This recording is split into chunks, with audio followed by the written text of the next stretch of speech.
Welcome to Pennsylvania in Focus. I'm Kristen Smith. Joining me today is the Center Square's Pennsylvania reporter, Christina Langell.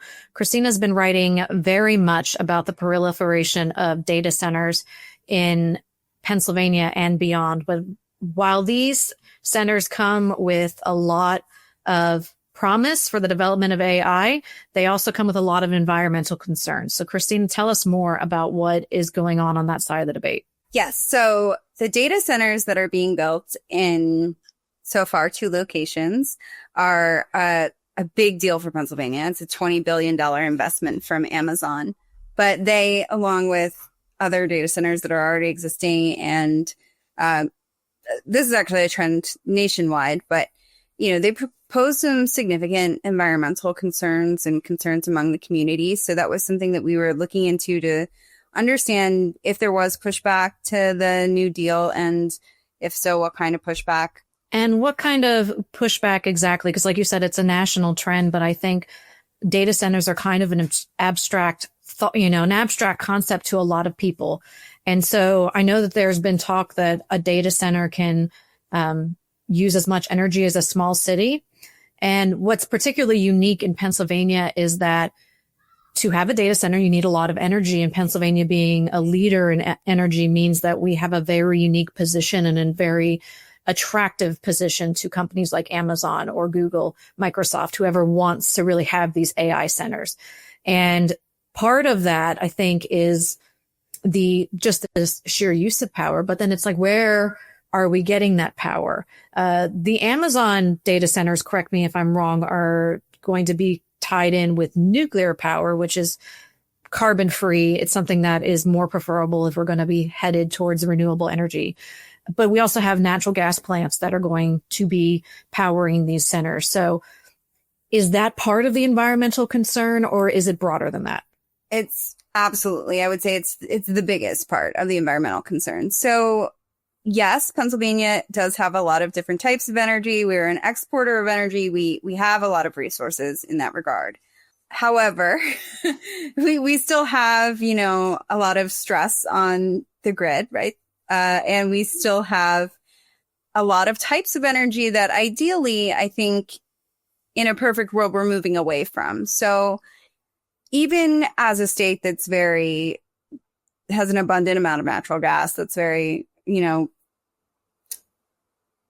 supportive of the natural gas and coal industries that have been so important to the state, we still all are, I think, globally moving towards this movement away from fossil fuels because of the demonstrable harm that it does the environment. So as having those things available versus wanting them to be the primary source for such a big energy use like data centers, that's not ideal. We don't want to be creating things that require that much energy and then using fossil fuels to power them.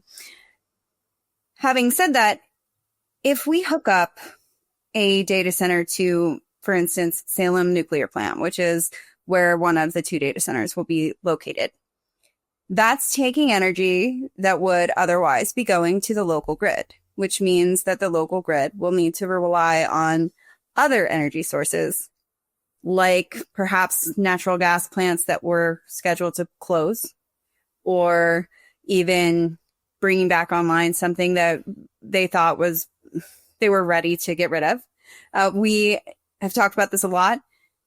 As much as there is an appetite for green energy and renewable energy, it's not possible to, at this point, get those things onto the grid fast enough to just do away with the kind of energy that we're currently using. So as long as we're adding new things that have a lot of demand on the grid, we are going to need to be using the sources that are already there on the grid.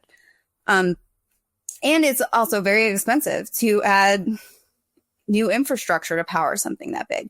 So even if we had all the energy available to go to a data center, you still have to hook the data center up, right? So that costs a lot of money. It costs a lot of money on the infrastructure.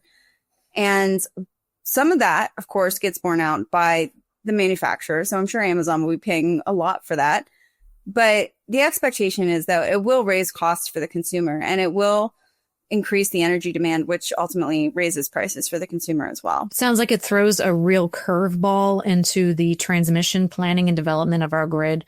Like you mentioned, it's already under a lot of stress. We're in the PJM footprint, which gives power to 13 states and the District of Columbia. That's 65 million people. It's by far the largest in the state. So if you're worried about powering these major cities where they're going to be consuming a lot of AI and the other things that need data centers for, it really stands to reason that we're kind of in a very difficult situation here, because the data centers are already coming, and fortunately we do have this power, but it's really going to undermine those climate action goals that a lot of state leaders, including our own governor, have come to support in a way that they call all the above energy. So that's kind of a way of saying, we don't want to ruin the gas industry here, but we also want to get away from it. So you spoke with environmental groups about this. Did they have any solutions to what's currently happening? I think in general, they're really encouraging caution with this.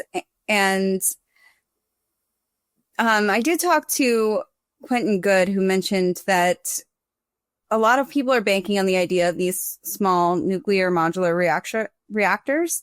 And that's a really hopeful idea for how we could kind of approach nuclear power on a smaller scale than we currently do, right? Like now we have to have a massive nuclear power plant in order to access that kind of energy. They have begun to develop these small reactors that would be far more portable and far more accessible. But that technology could be 10 years down the line. Currently, I mean, I believe there's one or two operating in China. Like there's not a lot throughout the world. But in theory, once this comes online, that would be really helpful. And as you said, we mentioned that we already have this sort of operation connecting it to nuclear in Pennsylvania. We have the Salem plant. Microsoft has brought TMI back online specifically, or is bringing TMI back online specifically to power its AI. However, there are still problems with nuclear. Even though it's clean energy, there is, of course, some risk. When you're talking about nuclear power, it's nuclear power. And there's also no really good way to store waste from nuclear energy. Most power plants just store it on site. So if you go to that part of Pennsylvania, if you go out to Luzerne County, or if you go, right down the road from us to TMI, there is nuclear waste there. And there's really nowhere else to put it, right? So and until we come up with a solution for that, that's always going to be a major point of contention for environmentalists and people who live in a community when they're talking about nuclear power, because it is dangerous. All right, Christina, thanks for joining us today. This won't be the last time we talk about data centers. To keep up with us, follow us at thecentersquare.com/Pennsylvania.